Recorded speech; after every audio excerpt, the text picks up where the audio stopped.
Genesis chapter 33 verses 1 to 20. ESV version. Right, so we are here kind of in the middle of nowhere on a farm, cabbage around, and beautiful sandstone rocks there in the back. So let's read this chapter. God's nature, God's beauty of creation, the rocks there, and God's more beautiful, the Word of God, right, where we see His grace so clearly shining through. Verse 1.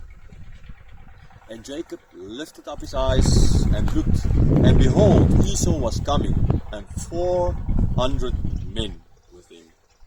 So he divided the children among Leah and Rachel and the 2 female servants.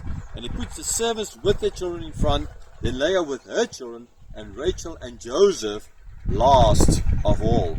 He himself went on before them, bowing himself to the ground 7 times until he came near to his brother. But Esau ran to meet him and embraced him and fell on his neck and kissed him, and they wept.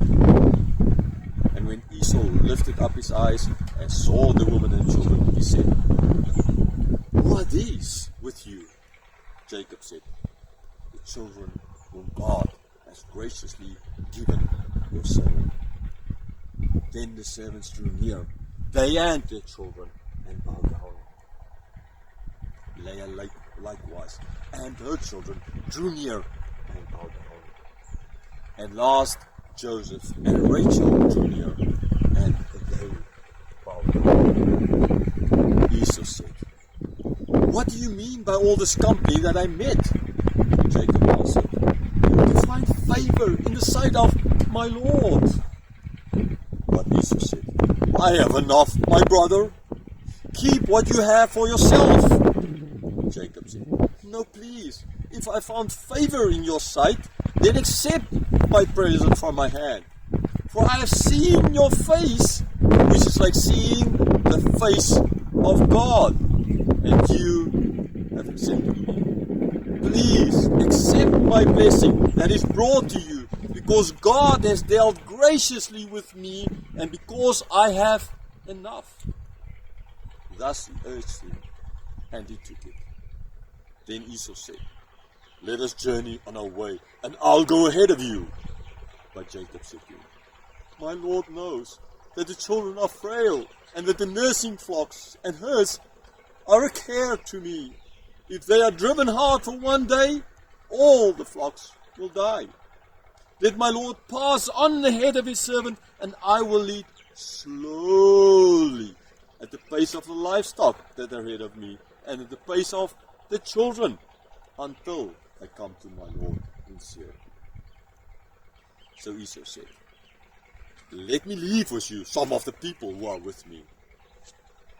But he said, "What need is there? Let me find favor in the sight of my Lord."